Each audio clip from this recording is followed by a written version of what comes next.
હાય, શક્તિ એકેડમીના digital platform પર આપ સર્વ વિદ્યાર્થી મિત્રોનું સ્વાગત છે. અને આજે આપણે જે પ્રમાણે તમારી ધોરણ 12 કોમર્સની બેચની આપણે શરૂઆત કરી દીધી છે. એકાઉન્ટનો લેક્ચર લેવાઈ ગયો, ડેમો હા પાડજો, લેવાઈ ગયો હોય તો. Okay, state. ઓકે, અને હવે આજે બીએ હે ને, રાઈટ. તો બીએ વાણિજ્ય વ્યવસ્થા અને સંચાલન, બરાબર. ઇંગ્લિશમાં આપણે એને કહીએ છીએ બેચ, શું કહેવાય, બીએ એટલે કે બિઝનેસ એડમિનિસ્ટ્રેશન, બરાબર ને. હું બીએ એટલે પછી બેચલર ઓફ આર્ટ્સ બોલવા જતો હતો. ચલો, કંઈ વાંધો નહીં. હું તમને બીએ ભણાવવાનો છું 12મા ધોરણની અંદર, બરાબર. અને એવા ઉદાહરણો આપીને ભણાવીશ કે બહુ મજા આવી જશે. જેમ કે 11મા ધોરણમાં મેં ભણાવ્યું બીએ, પ્લસ મેં ઇકોનોમિક્સ પણ ભણાવ્યું 11મા ધોરણમાં. પણ આ વખતે હું ઇકોનોમિક્સ નહીં લઉં, ઓનલી બીએ. અને જો તમારે એસપી હશે તો એસપી, બરાબર. એસપી કેટલા લોકોને છે તમારામાંથી? ઓહો, હા, તો એસપી જ ભણાવશે, બરાબર. ઓકે, ચલો સ્ટાર્ટ કરીએ આપણે તમારી અનુક્રમણિકા. વાણિજ્ય વ્યવસ્થા અને સંચાલન 100 ગુણ જે છે ટોટલ. હવે અહીંયા તમે જો કે આ ચિત્રામણ જેવું કંઈક કર્યું છે. આ હાથ મિલાવવો, પછી આ બે બિઝનેસમેન આમ ભેગા થતા હોય, ડીલ કરતા હોય એવું લાગે છે, હે ને. એ બિઝનેસ અંગેની કોઈ મીટિંગ થતી હોય લાગે છે એવું, બરાબર. બિઝનેસ એડમિનિસ્ટ્રેશનની અંદર વસ્તુ એ જ છે, જો તમે આ ધોરણ 11ની અને 12મા ધોરણની જો ચોપડી જે છે બીએની, એકદમ પ્રેક્ટિકલી જો તમે ભણી હશે તો તમારે કોઈ પણ બિઝનેસ કરવો હશે ને તો તમને કામમાં આવશે, બરાબર. જે લોકો 12 કોમર્સ પછી બીબીએ એમબીએ કરે છે તો એ લોકોને મોટા ભાગનું શું ભણવાનું હોય છે? બીએ જ ભણવાનું હોય છે. મતલબ કે મારે કોઈ પણ પ્રકારનો બિઝનેસ કરવો હોય તો એની અંદર કઈ સ્ટ્રેટેજી, કઈ રણનીતિ કામમાં લાગશે, કઈ વસ્તુઓનું મારે ધ્યાન રાખવાનું છે, બરાબર. હું શું મેનેજમેન્ટ કરીશ, મેનેજ કેવી રીતે કરીશ, મારા કાર્યની ઉપર હું અંકુશ કેવી રીતે રાખીશ, હું મારા કાર્યને કેવી રીતે આગળ લઈ જઈશ, બરાબર. મારા બિઝનેસને હું કેવી રીતે ગ્રો કરીશ, બિઝનેસની અંદર શું શું આવવું જોઈએ, કેવા વિરોધો આવે છે, કેવા ઓબ્સ્ટાકલ્સ આવે છે, એને હું કઈ રીતે દૂર કરીશ, બરાબર ને. આ બધી વસ્તુ આપણે બીએમાં શીખવાના છીએ. તો ચલો હવે શરૂઆત કરી દઈએ. આપણે એની અનુક્રમણિકાને જોઈશું એટલે આપણને ખ્યાલ આવશે કે આપણે શું શું ભણવાના છીએ. જો સંચાલનનું સ્વરૂપ અને મહત્વ 10 ગુણનું ચેપ્ટર છે. મોટાભાગના વિદ્યાર્થીઓને જ્યારે બીએ ભણવાની વાત કરીએ ને ત્યારે કેટલાક લોકોને તો ઊંઘ આવે કે બીએ દો અક્ષર ઓર વો ભી ઉલ્ટા, એવું થાય. બીએ હા, માથું ચડી જાય, કારણ કે થિયરેટિકલ સબ્જેક્ટ, આખો થિયરેટિકલ, બરાબર. થોડું આમ દાખલા એવું કંઈક આવતું હોય તો માઇન્ડ થોડું એક્ટિવ રહે, નહીતર બાકી ના રહે. થોડો થિયરેટિકલ સબ્જેક્ટ છે, બરાબર. થોડો નહીં, 100% થિયરેટિકલ સબ્જેક્ટ છે. નકરું વાંચવાનું જ આવશે, બરાબર. પણ તમારે એને કેવી રીતે તૈયાર કરવું? જો વાંચવા માટે આખી ચોપડી છે તમારી પાસે, બરાબર, પણ તમારે એમાંથી અમુક ટોપિક્સ છે, ખાસ કરીને જે તમારી પુસ્તક છે, પાઠ્યપુસ્તક, એમાં જે કોઠાઓ આપેલા હશે, કોષ્ટકો, એ કોષ્ટકો એકદમ શોર્ટની અંદર તમને બતાવશે. અને એમાં પાછો સારાંશ, બરાબર. તમારે શું શું યાદ રાખવાનું આમાં? કે માની લો કે કોઈ એવો ઇકોનોમિસ્ટ થઈ ગયો હોય, કોઈક એવા અર્થશાસ્ત્રી થઈ ગયા હોય, બરાબર, બહુ જાણીતા હોય, તો એ લોકોના નામ અને એ લોકોએ કોઈ પણ મુદ્દાને લઈને કેવી વ્યાખ્યા આપી છે. જેમ કે સંચાલનની વ્યાખ્યા તો કોઈકે આપી હશે, સંચાલનની વ્યાખ્યા, બરાબર. અંકુશ તો અંકુશની વ્યાખ્યા કોઈએ આપી હશે, દોરવણી તો દોરવણીની વ્યાખ્યા કોઈકે આપી હશે. તો જેણે જે વ્યાખ્યા આપી હોય એ આપણે શું કરવાની? યાદ રાખવાની, બરાબર. કે ભાઈ આ ફલાણા વ્યક્તિએ ફલાણું કીધું હતું, બરાબર કે નહીં? ખબર પડી? ઓકે. એટલે તમારે વ્યાખ્યા યાદ રાખવાની. અને પછી આપણને ફાવે છે કે ભાઈ આનો મતલબ આ થાય, આનો મતલબ આ થાય, તમને ખબર જ છે પ્રેક્ટિકલી, બરાબર ને. બસ આપણા શબ્દોમાં તમે લખો. ખાસ કરીને તમે કોઠાઓને જો કોઠા કરશો એટલે તમને સીધું ખ્યાલ આવી જશે કે ભાઈ મારે હવે આગળ કઈ રીતે વાંચવું, શું કરવું, બરાબર. અને તમને ઇઝીલી ખબર પડી જશે કોઠો જોશો એટલે, બરાબર.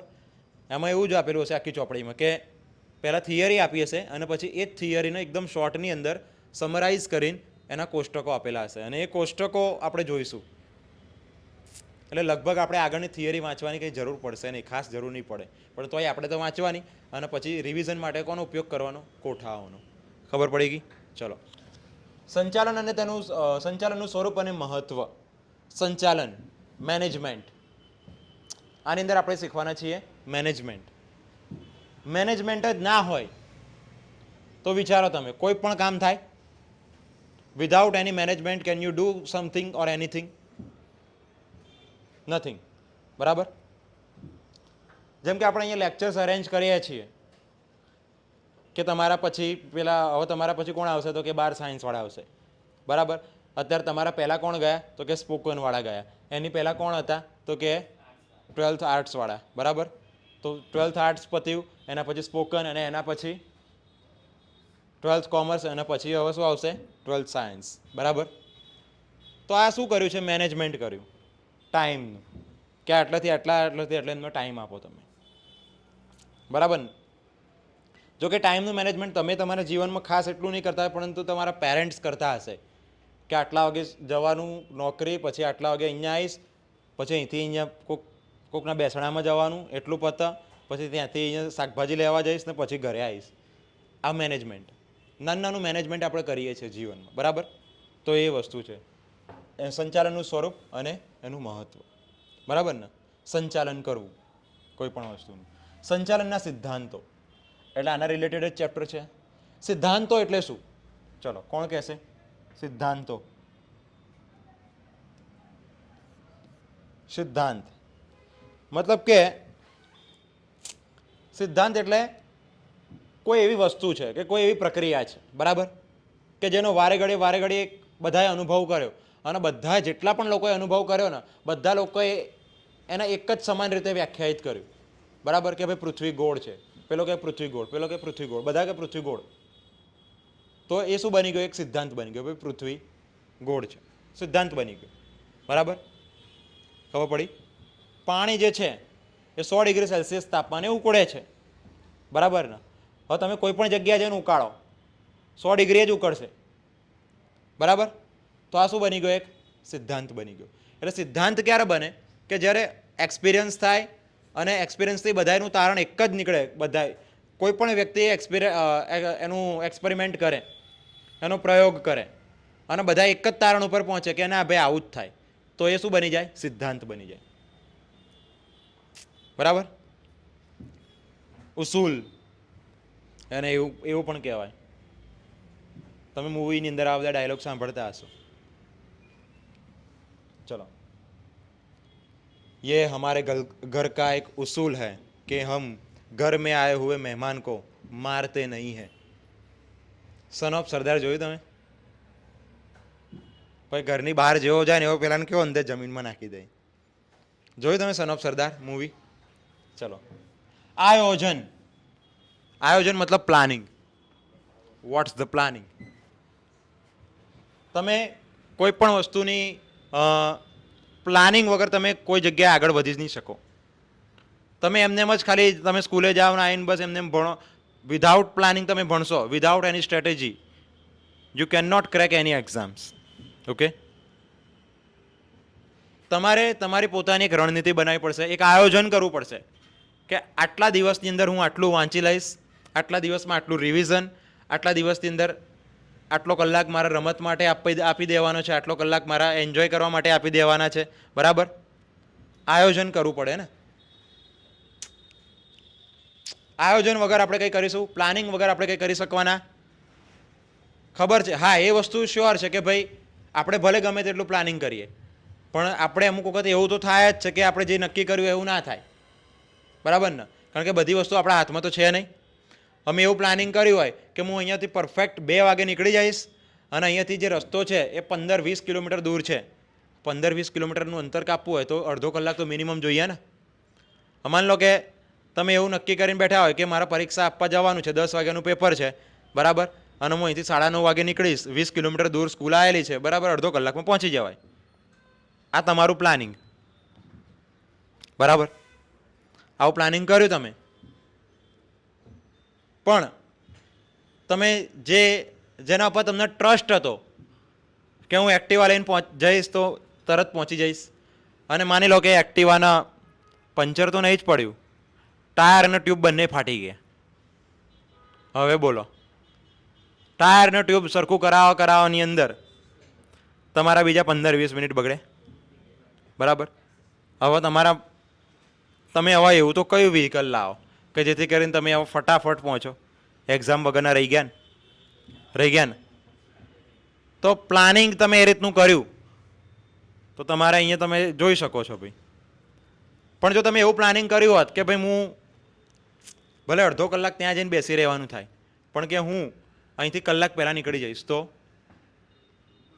તો કદાચ એવું કંઈક થાત તો તમને એટલું ટેન્શન ના રહેત. પેલો ભાઈ અહીંયા સાઈડમાં ટ્યુબ ટાયર બદલે તો તમે બેઠા બેઠા બાજુની ચોપડી વાંચી શકતા, બરાબર ને? કે લાવો એ ટ્યુબ ટાયર બદલે ત્યાં સુધી આપણે આ કરીએ. તો પ્લાનિંગ એ રીતનું હોય, બરાબર? ખબર પડી? આને કહેવાય પ્લાનિંગ. પ્લાનિંગ માટે કેટલાય નિયમો આવતા હશે. પ્લાનિંગ ના કરવાથી શું થાય, પ્લાનિંગ કરવાથી શું થાય, એવું બધું આપણે આની અંદર ભણવાના છીએ. વ્યવસ્થા તંત્ર, સિસ્ટમ્સ, વ્યવસ્થા. હવે હું તમને બોલાવું કે ભાઈ વિદ્યાર્થી મિત્રો આવી જજો, આપણે ભણવાનું છે, સરસ મજાનું ભણીશું. પણ મારી પાસે ના બોર્ડ હોય, મારી પાસે ના બેન્ચીસ હોય, મારી પાસે ના એવો કોઈ રૂમ હોય, બરાબર? મારી પાસે રૂમ જ નથી તો કોઈ પંખાનો તો કોઈ સવાલ જ નહીં. પંખા નથી, એસી નથી, કશું જ નથી. આવીને હું તમને એમ કહી દઉં કે ભાઈ ચલો આવી જાઓ, આપણે ભણવાનું છે, તમે નહીં આવો. સાહેબ એવું તો રોડ ઉપર કોણ બેસે કે આવી ગરમી થાય? એવું વ્યવસ્થા તંત્ર, સિસ્ટમ્સ, બરાબર? એટલે મારો અહીંયા કહેવાનો મતલબ એવો તો નહોતો જ. મારો અહીંયા કહેવાનો મતલબ એ છે કે વ્યવસ્થા એટલે કે કોઈ પણ કામ આપણે કરવું હોય તો એની પહેલાં એની વ્યવસ્થા થઈ જવી જોઈએ કે ભાઈ આ ટાઈમે આપણે આટલું કરવાનું છે, બરાબર? માની લો કે કોઈ ચીફ ગેસ્ટ આવવાના છે તો આપણે એમનું ફુલહારથી સ્વાગત કરવાનું છે, બરાબર ને? તો ફુલહારની વ્યવસ્થા થઈ જવી જોઈએ કે ના થઈ જવી જોઈએ ભાઈ, બરાબર?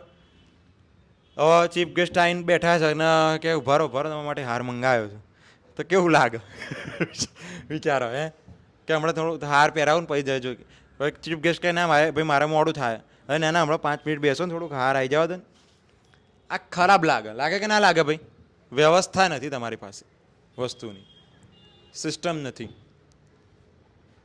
બરાબર? પછી કર્મચારીની વ્યવસ્થા. આ બહુ મસ્ત ટોપિક છે. કર્મચારીઓ, કોઈ પણ મોટી કંપની હોય તો એકલા હાથે તો ના જ ચાલે ને ભાઈ. એક માણસ કેટલું કરીને કરે, વિચારો? એક માણસ કેટલું કરીને કરે?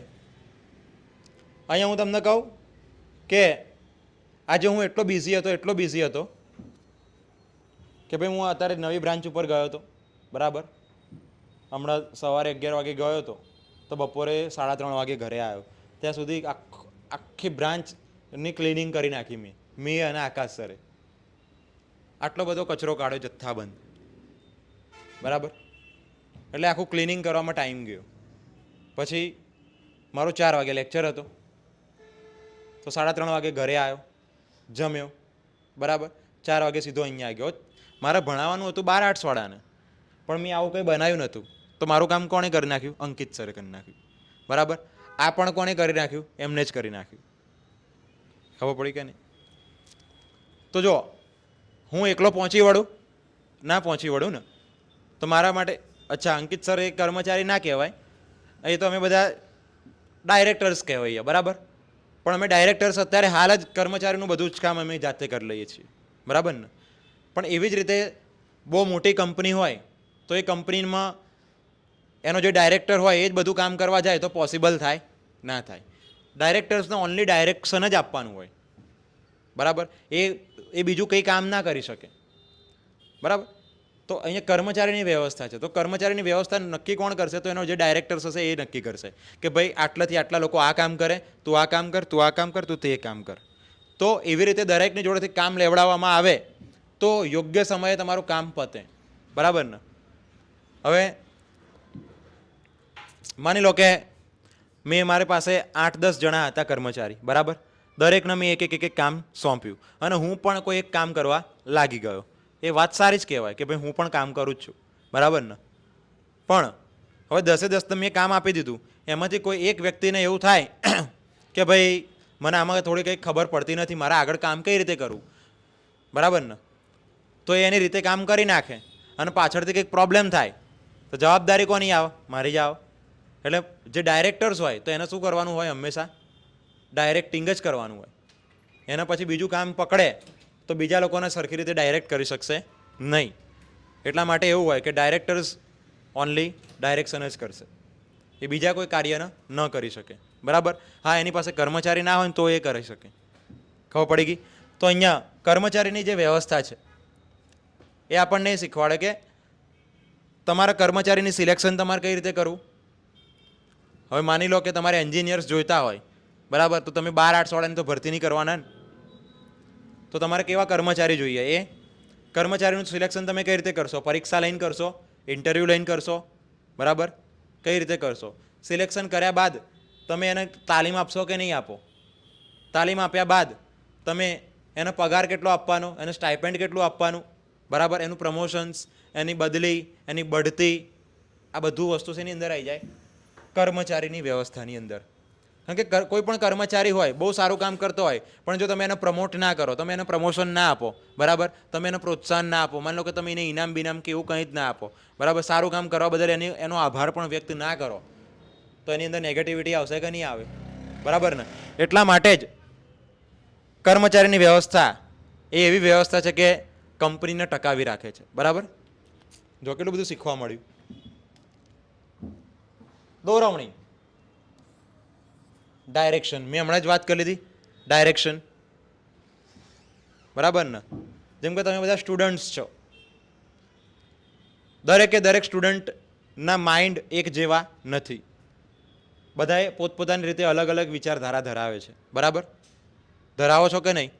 તમારામાંથી કેટલાય લોકોના અમુક વિચારો એકબીજાની સાથે સુસંગત થતા હશે, પણ અમુક વિચારો એવા હશે કે જે મળતા જ નથી, કે જવા દે કે આ તો આવી છે, આ તો આવો છે, બરાબર, નહીં મળતા. કેટલાકના વિચારો નહીં મળતા, ઓપોઝિટ બી છે અને સેમ પણ છે, બરાબર. તો એ રીતનું તો છે જ. ઓકે, એટલા માટે હવે જ્યારે મારે તમને ડાયરેક્શન આપવાનું થાય તો અમુક જ વાત એવી છે કે જે હું તમને જાહેરમાં કહી શકું. જાહેરમાં બધાને, મને એવું લાગે કે ભાઈ આ બધાના માટે કોમન કહેવા જેવી વાત છે તો હું કહી શકું, નહીંતર બાકી મારા કોઈને ડાયરેક્શન આપવાનું થાય તો હું કઈ રીતે આપીશ? પર્સનલી, કે બેટા તું છે ને, તું આમ કર, તું તેમ કર, તારા આટલું વંચાઈ ગયું છે, હવે તું રિવિઝન કર, બરાબર. જે નબળો વિદ્યાર્થી હશે તો એને એમ કહીશ કે ભાઈ તું થોડુંક 2-3 કલાક વધારે વાંચ, ના ખબર પડે તો તું પૂછવાનું રાખ, બરાબર. થોડી આની પ્રેક્ટિસ કર, તું થોડુંક તારો આ વિષય કમજોર થઈ ગયો છે, આને થોડુંક આના પર થોડુંક ધ્યાન આપ હવે, બરાબર. તો આ ડાયરેક્શન થયું કહેવાય. પડી ખબર? આને શું થયું કહેવાય? ડાયરેક્શન થયું કહેવાય, દોરવણી થઈ કહેવાય, બરાબર ને. ચલો, અંકુશ, કંટ્રોલ. કંટ્રોલ, અંકુશ એ એક એવી વસ્તુ છે ભાઈ કે જો તમને અંકુશ ના હોય ને, કોઈ પણ બાબતનો તમારી અંદર કંટ્રોલ નથી તો તમે જ નથી, બરાબર. જેમ કે કંપનીના કોઈ ડાયરેક્ટરે એવું નક્કી કર્યું છે કે દરેક કર્મચારીઓએ 10નો ટકોરો થાય એટલે કંપનીમાં હાજર હોવા જોઈએ, બરાબર. પણ એના માટે એના કંટ્રોલમાં તો રાખવા પડશે ને બધાને. હવે માની લો કે 1-2 જણા એવા હતા કે જે 11 વાગે આવ્યા શાંતિથી, બરાબર, અને એ 11 વાગે આવ્યા છતાં કંપનીના ડાયરેક્ટરે એ લોકોને ઉપર કોઈ જ પ્રકારનું કોઈ મતલબ એને કંઈ ઠપકો ના આપ્યો કે એને કોઈ પણ પ્રકારની પનિશમેન્ટ ના આપી, કશું જ ના કર્યું, તો આનું જોઈને બીજા લોકો પણ શીખશે કે નહીં? તો કંપની ઉપર અંકુશ રહેશે નહીં રહે. કંપની ઉપર જો અંકુશ નહીં રહે તો કંપની જશે ઘાટામાં, બરાબર ને. તો અંકુશ હોવો જરૂરી છે. અને તો એના માટે સૌથી પહેલાં તો એને પોતાની પર અંકુશ હોવો જોઈએ, ડાયરેક્ટરને. હવે ડાયરેક્ટર 1 વાગે આવે બપોરે, બરાબર, કે હું તો હમણાં 11 વાગે ઉઠ્યો, નાહ્યો ધોયો ને કે 12-12:30 વાગે નાસ્તો કર્યો, બરાબર. ડાયરેક્ટર કે મારા પહોંચતા 1 વાગ્યો, ડાયરેક્ટરને શું ખબર પડે કે મારા કર્મચારી ક્યારે આવ્યો હતો, એને શું કામ કર્યું, બરાબર?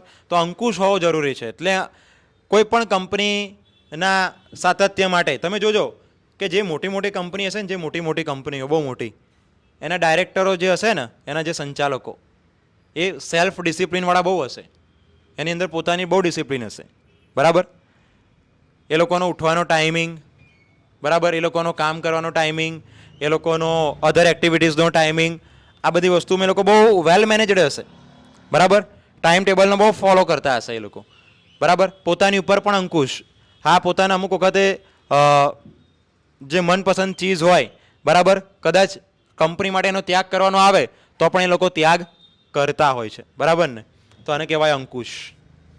કંટ્રોલ મૂકો દરેકની ઉપર. ખબર પડી ગઈ અંકુશ કોને કહેવાય? ચલો, પછી છે નાણાકીય સંચાલન. હવે આ બહુ મહત્વની વસ્તુ છે. જો આ ના હોય ને, કારણ કે સૌથી મોટું મોટિવેશન તો આ જ કહેવાય ને, પૈસો, બરાબર ને? પૈસો નથી, પૈસા વગર તમે કામ કરશો, માની લો કે તમે 2-3 મહિના કામ કરો અને તમારા જોડે રૂપિયો ના આવે, તો તમને નેગેટિવિટી ફીલ થાય કે ના થાય? થાય કે ના થાય? કે સારું આટલું બધું કામ કરું, પૈસા જ નહીં આવતું. થાય કે ના થાય? બરાબર ને? એટલે શું જોઈએ? પૈસા. આપણે કોઈક વ્યક્તિ પાસેથી કંઈક કામ કઢાવવું હોય તો આપણે એને એમ કહીએ, હું તને પૈસા આપીશ આટલા, તો આટલું કામ કરી લે ને મારું, તો એ કરી લેશે, બરાબર? આપણે કોઈ પણ નાનું મોટું કામ કરાવવું હોય તો આપણે એને શું કરવું પડતું હોય? પૈસા આપવા પડતા હોય છે, બરાબર ને? એટલે પૈસો બહુ મોટી વસ્તુ છે. પૈસો પરમેશ્વર કહેવાય અમુક જગ્યાએ, અમુક લોકો એવું માનતા હોય છે, બરાબર? નાણાકીય સંચાલનની એવા આપણે વાત કરીએ તો નાણાકીય સંચાલન એટલે શું? તો કે તમે એકાઉન્ટ ભણો છો, એકાઉન્ટની અંદર આવક અને જાવક બેનો હિસાબ કરવાનો હોય છે. આવક બાજુ જમા ખાતું, જાવક બાજુ ઉધાર ખાતું, એવું કંઈ હોય ને? એવું જ હોય. એમ આઈ રાઈટ? ઓકે, તો મને એકાઉન્ટ આવડ્યું હે ને? ચલો, મતલબ કે તમને એ ખબર હોવી જોઈએ કે મારી 1 મહિનાની ઇન્કમ કેટલી. જો હું તમને એક સિમ્પલ વસ્તુ તમારા ઘરનું જ એક્ઝામ્પલ આપીને તમને કહું કે તમારા મમ્મી ને તમારા પપ્પા જોબ કરે છે, બરાબર, કોઈ ને કોઈ જગ્યાએ કામે જાય છે, એટલે તમારા ઘરની અંદર કંઈક ને કંઈક પગાર આવતો હશે. ઓકે, હવે એ પગારમાંથી તમે મેનેજ કરતા હશો, તમારા મમ્મી પપ્પા મેનેજ કરતા હશે કે ભાઈ આપણે આટલો પગાર આવ્યો તો આટલામાંથી આ વખતે 1000 રૂપિયા ગેસનો બાટલો, આટલું ભાડું, બરાબર, આટલો પેટ્રોલનો ખર્ચો, આટલું કરિયાણાનો ખર્ચો, આટલા આપણા છોકરાઓની ફી ભરવાની, બરાબર. હવે આ પ્રસંગ આવો તો એમાં ચાંદલો લખાવાનો, બરાબર ને? આટલા જે નાણાં છે આટલા સેવિંગમાં થાય કે નહીં? આને કહેવાય મેનેજમેન્ટ. અને ફાઇનાન્સ મેનેજમેન્ટમાં જે છે ને, ગૃહિણીઓ જે છે, તમારી મમ્મીઓ, બરાબર, એ બહુ પાવરફુલ હશે. એમ કહેશે કે આટલો ખર્ચો નહીં કરો, આટલા 2000 અંદર મૂકી જ દો, બસ. અરે તમારા પપ્પા હશે ને કે વાપરવા દે ને, કહેતા હશે કે નહીં? હે ને? આ છે આપણું ફાઇનાન્સ મેનેજમેન્ટ. આ તમારા ઘરની મેનેજમેન્ટની વાત કરીએ, એવી રીતે કંપનીનું મેનેજમેન્ટ હોય. કંપનીના ઘણા બધા ખર્ચાઓ કરવાના હોય, ઘણી બધી આવક તો આવતી જ હોય, પણ સાથે સાથે ઘણા બધા ખર્ચાઓ પણ એને કરવાના થતા હોય છે. જેમ કે સ્ટાફને પેમેન્ટ આપવાનું, કર્મચારીઓને પેમેન્ટ આપવાનું, લાઇટ બિલ હોય, એની બિલ્ડિંગનું ભાડું ભરવાનું હોય, કાચો માલ લાવ્યા હોય તો એ લાવવાનો હોય, બરાબર. એવા એને કેટલાય ખર્ચા હોય. અમુક ખર્ચા એવા હોય કે જે રોજબરોજના ખર્ચા હોય, અમુક ખર્ચા એવા હોય કે જેને વન ટાઈમ એના ખર્ચવાના હોય, બરાબર. તો કયા મહિને કેટલો ખર્ચો કરવો, કેટલું જમા કરવું, કેટલું રિઝર્વ રાખવું, આ બધું જ એની અંદર જોવામાં આવતું હોય છે, બરાબર. આને કહેવામાં આવે છે ફાઇનાન્સ મેનેજમેન્ટ. કારણ કે બિઝનેસ લઈને તમે બેઠા હોય ને ભાઈ, બિઝનેસ લઈને, તો બિઝનેસમાં એવું ના હોય કે દરેક મહિના સરખા હોય. બિઝનેસમાં તો એવું હોય કે ભાઈ આ મહિને વધારે આવ્યું, આવતા મહિને ઓછું આવે, એના પછીના મહિને કંઈ આવે નહીં, બરાબર. બિઝનેસમાં તો એવું હોય. પણ જો તમારી પાસે નોકરી હશે ને તો તમને આવકની સુરક્ષા છે કે નોકરી છે, ખબર છે કે દર મહિને 15000 ફિક્સ આવે, બરાબર. ભલે કંપની પ્રોફિટમાં જાય કે કંપની લોસમાં જાય, પણ જે લોકો ખાલી નોકરી કરતા હશે, 15000 વાળી નોકરી, 20000 વાળી નોકરી, બરાબર, એ લોકોને કેવું કે સવારે 8 થી 10 સવારે 10થી સાંજે 6 વાગ્યા સુધીની નોકરી હોય અને બદલામાં એમના મહિને 15,000, 25,000, 30,000 એવો પગાર આવતો હોય અને ફિક્સ પગાર હોય. બરાબર, ખબર પડી? તો એ લોકોને રિસ્ક લેવું હોય તો લઈ શકે. એમને ખબર હોય કે ભાઈ મારે 30,000 પગાર આવવાનો જ છે દર મહિને, એમને એટલી ખાતરી હોય. પણ જે બિઝનેસ કરે છે ને એને કોઈ ખાતરી હોય નહીં. ગમે ત્યારે માર્કેટ ડાઉન થઈ જાય, અપ આવો તો ઉપર છેક સુધી જતું રહે. એટલે બિઝનેસ રિસ્કી વસ્તુ છે. એટલા માટે ફાઇનાન્સ મેનેજમેન્ટ કરવું જરૂરી છે ભાઈ. હવે ખબર પડી ગઈ? એટલે થોડું ઘણું તો બચાવીને રાખવું જ પડે કે ભાઈ પાછળ કદાચ ના આવ્યું તો કામમાં આવે ને. બરાબર. અને જે બિઝનેસમેન હોય ને એ શું કરે, તો એ આવી રીતે રિઝર્વ કરતા રહે અને એ રિઝર્વનો ઉપયોગ કરીને રીઇન્વેસ્ટમેન્ટ કરે પોતાના ધંધાની અંદર. બરાબર. બીજું એને ઇન્વેસ્ટમેન્ટ કરે, એનાથી એનું એ મોજ શોખમાં ના પૈસા ખર્ચી નાખે. એ શું કરે, એટલા જે પૈસા ભેગા કર્યા હોય એમાંથી બીજો ધંધો ઉત્પન્ન કરે.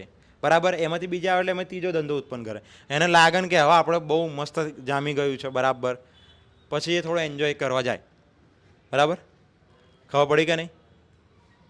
એવા કેટલાય બિઝનેસમેન હશે કે એના કર્મચારીઓ હશે ને એ મોજ શોખથી જીવતા હશે, પણ એનો જે માલિક હશે ને એ બિચારો સિમ્પલ લિવિંગમાં જીવતો હશે કે હા ભાઈ આપણે તો બસ એક સાદું પેન્ટ ને એક સાદું શર્ટ આવી ગયો, બસ બહુ થઈ ગયું. બરાબર. એક્ટિવા લઈને જઈશું ને એક્ટિવા લઈને આવીશું. એના જે કર્મચારીઓ હશે ને ફોર વ્હીલ લઈને ફરતા હશે. હોઈ શકે એવું. બરાબર ને? ચલો, નાણાકીય બજારની વાત કરવાની છે એટલે અહીંયા આવી જશે આપણું શેર બજાર. ભાઈ, કોઈ પણ બિઝનેસ તમે ઊભો કરો છો અને એ બિઝનેસ તમારે ઊભો કરવા માટે તમારે પૈસા જોઈશે. કેટલીક તો આપણી પોતાની મૂડી હોય. બરાબર, આપણા પોતાના પૈસા હોય, પણ બીજા તો આપણે બહારથી લાવવા પડતા હોય ને ભાઈ. બરાબર ને? તો તમે ક્યાં ક્યાં જઈ શકો? બેંક જોડે જઈ શકો, કાં તો પછી તમે ડિબેન્ચર ખરીદી શકો, બોન્ડ્સ ખરીદી શકો, કે પછી તમે શેર ખરીદી શકો. બરાબર ને? મતલબ શેર વેચી શકો, સોરી. તમે શેર વેચી શકો. બરાબર. બોન્ડ્સ વેચી શકો, ડિબેન્ચર વેચી શકો. તો આ બધી વસ્તુ છે કે જે તમે વેચો અને તમને મળશે પૈસા, અને એ પૈસા આવે તમારી પાસે અને એનાથી તમે ધંધો ચાલુ કરો અને તમારો ધંધો ઉપર જાય. પછી જેણે જેને તમને પૈસા આપ્યા હતા, જેને ઇન્વેસ્ટ કરે હતું તમારી અંદર, એને તમારે એને રિટર્ન આપવાના. શેર બજાર તો ખબર જ છે ને તમને બધાને, કે નથી ખબર? કેટલા લોકોને શેર બજાર નથી ખબર? આંગળી ઊંચી કરો. બધાને ખબર છે શેર બજાર? બધાને? તો આંગળી ઊંચી કર. ઓકે, તમને તો ખબર હશે ને? તને ખબર છે શેર બજાર? પાક્કું? તને તને તને ઓકે. ભાઈ જો શેર બજારમાં એવું હોય કે સપોઝ કે મારે એક સાયકલ બનાવતી કંપની ઊભી કરવી છે. બરાબર. અને એ કંપની માટે, એ કંપની ખોલવા માટે મારે જોઈશે લગભગ 50 લાખ રૂપિયાની જરૂર છે. બરાબર, ઓછામાં ઓછા 50 લાખ પૈકી મારી પાસે પડ્યા છે હાલમાં 10 લાખ. બરાબર. મારા હાથમાં અત્યારે હાલ કેશ કેટલા પડ્યા છે? 10 લાખ. તો બીજા 40 લાખ લાવવાના કે નહીં? બરાબર.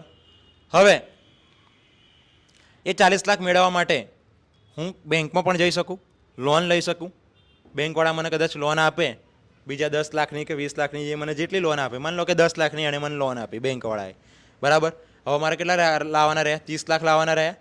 હું મારા સગા સંબંધીઓમાં ફર્યો, બધાની જોડેથી 1-2 લાખ જેવું ઉઘરાયું, એમ કરીને એ 10 લાખ થયા. હવે કેટલા મારી જોડે? 30 લાખ થઈ ગયા. હવે કેટલા લાવવાના? 20 લાખ લાવવાના રહ્યા. બરાબર. હવે 20 લાખ રૂપિયા મને હવે હું ક્યાંથી લાવીશ? હવે મને લોન લેવાની હતી, લઈ લીધી, સગા સંબંધીવાળાએ આપી દીધા. હવે હું શું કરીશ? 20 લાખ રૂપિયાના શેર બહાર પાડીશ કે ભાઈ મેં શેર બહાર પાડ્યા 20 લાખ રૂપિયાના. બરાબર. હવે એમાંથી માની લો કે તીએ મને 5 લાખ રૂપિયા આપ્યા. બરાબર. તે મને કેટલા આપ્યા? 5 લાખ રૂપિયા. અને મેં બદલામાં તને શું આપ્યું? કાગળિયું આપ્યું. એમ સમજી લે કે ભાઈ આ શેર, તે મારી પાસેથી આટલા શેર ખરીદ્યા, આ તને આપી દીધું. હવે તે મને કેટલા આપ્યા? 5 લાખ રૂપિયા. બરાબર. તો હું જ્યારે તારો ટાઈમ આવશે ત્યારે 5 લાખ તો તને આપી જ દઈશ, અને એના પર જે તને વ્યાજ આપવાનું હશે એ પણ હું તને આપી દઈશ. એમ તે મને 5 આપ્યા, તે મને 10 આપ્યા, તે 5 આપ્યા, એમ કરીને કરીને મેં પૈસા ઉઘરાયા. બરાબર. પછી જ્યારે મારો બિઝનેસ સ્ટાર્ટ થાય, ગ્રો થાય, અને જ્યારે મને ઇન્કમ મળતી થાય, ત્યારે હું સૌથી પહેલાં કોને ચૂકવી દઈશ? તમને, જે બહારથી લાયેલો હતો ને એમને આપી દઈશ. જોડે જોડે મારે લોનના હપ્તા બી હું ચૂકવતો રહીશ. બરાબર. આ વસ્તુ થાય. હવે ખબર પડી ગઈ શેર બજારનું. તો એને કહેવામાં આવે છે નાણાકીય બજાર, અને એના માટેની જે પ્રક્રિયા છે એ છે બજાર પ્રક્રિયા. ખબર પડી? એટલે બંને ચેપ્ટર એકબીજાની સાથે મર્જ છે. હવે 11મું ચેપ્ટર જે છે આપણું, ગ્રાહક સુરક્ષા. ગ્રાહક સુરક્ષા મતલબ કે પહેલાંના જમાનામાં એવું એ રીતનું હતું કે વસ્તુઓ તો સારી જ બનાવતા. કોઈ પણ કંપની વસ્તુ બનાવે તો કેવી બનાવે? સારી અને શુદ્ધ ક્વોલિટીની વસ્તુ બનાવતી. કારણ કે તમે જોયું હશે કે પહેલાંના જમાનાના જે સાદા સિમ્પલ મોબાઈલો આવતા એ મોબાઈલ પણ 10-10 વર્ષ ચાલે, બરાબર ને? અત્યારે તો કોઈક 2-3 વર્ષ ચલાવે એટલે પૂરું, બરાબર. એના બેટરીનો પ્રોબ્લેમ આવે, એના ડિસ્પ્લેનો પ્રોબ્લેમ આવે, કંઈક ને કંઈક પ્રોબ્લેમ આવે. અને પહેલાંના મોબાઈલ એવા આવતા હતા ને કે એને પછાડો ને તોય ના તૂટે, એટલા મજબૂત આવતા. ઇન શોર્ટ પહેલાંની વસ્તુ એ રીતની જ આવતી ભાઈ. અત્યારે હાલમાં તમે એક્ટિવા ચલાવતા હોય, બરાબર. તમે જૂની એક્ટિવા જોજો કે એમાં આખી એક્ટિવા પતરાની આવતી હતી, લોખંડની.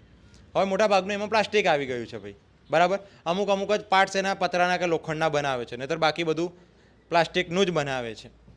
ખબર પડી? હવે એ બનાવે એનો કોઈ વાંધો નથી.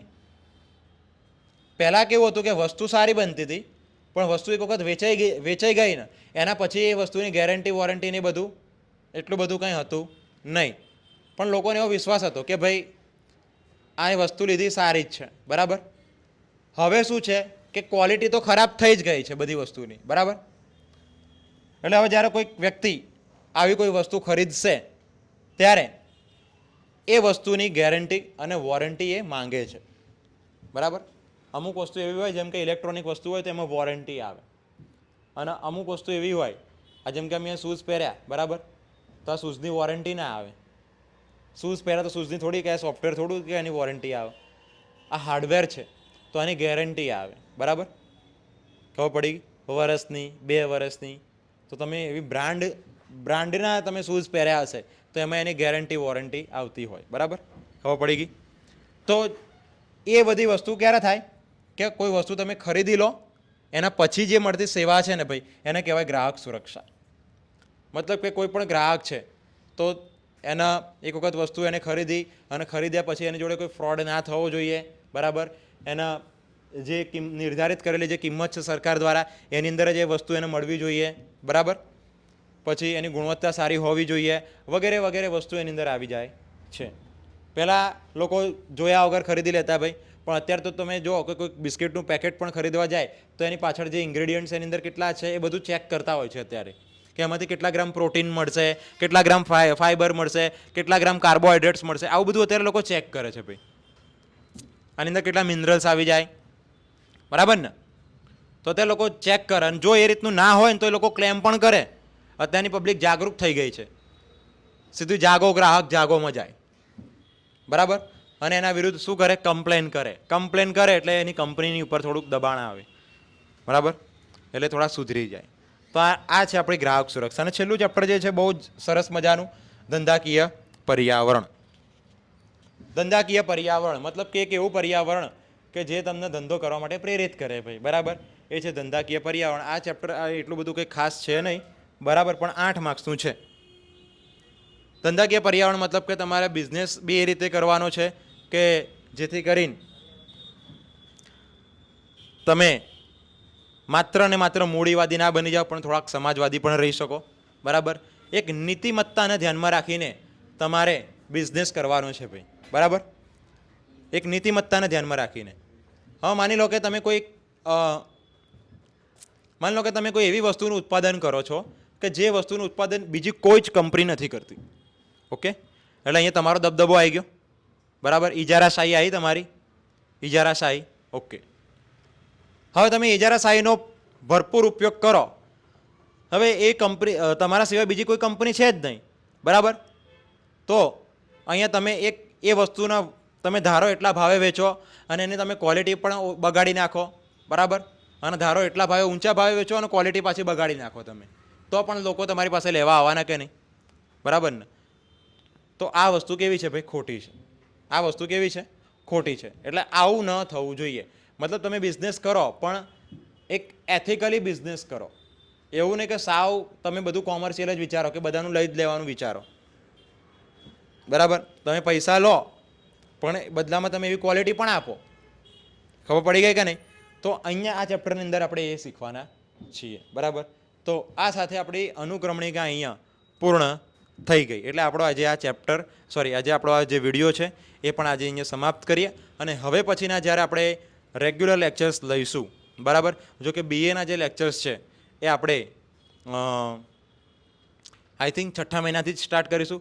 અત્યારે તો આપણે સ્ટેટ એકાઉન્ટની અંદર જ વધારે ફોકસ કરવાનું છે, કારણ કે એ સબ્જેક્ટ થોડાક હાર્ડ પડે એવા સબ્જેક્ટ છે, બરાબર. એમાં તમારો પાયો કદાચ કાચો રહી જાય તો તમને આગળ તકલીફ પડે. એટલા માટે આપણે આ વેકેશનની જે બેન્ચ આપણી છે, બરાબર, એની અંદર તો આપણે ખાસ ને ખાસ જે એકાઉન્ટ સ્ટેટ જે છે, બરાબર, એને આપણે પાવરફુલ કરીશું. અને જ્યારે એવું લાગે કે ભાઈ હા આજે મને બીએનો લેક્ચર લેવો છે, તો થોડું થોડું તમે એકાઉન્ટ સ્ટેટમાંથી થોડાક એ થઈ ગયા હોય તો આપણે બીએ ઇકો લઈને આવી જઈશું, બરાબર છે. તો આ સાથે આપણું આ અનુક્રમણિકાનો જે ભાગ હતો એ પૂરો થઈ ગયો, રાઈટ. ચલો, થેન્ક યુ સો મચ.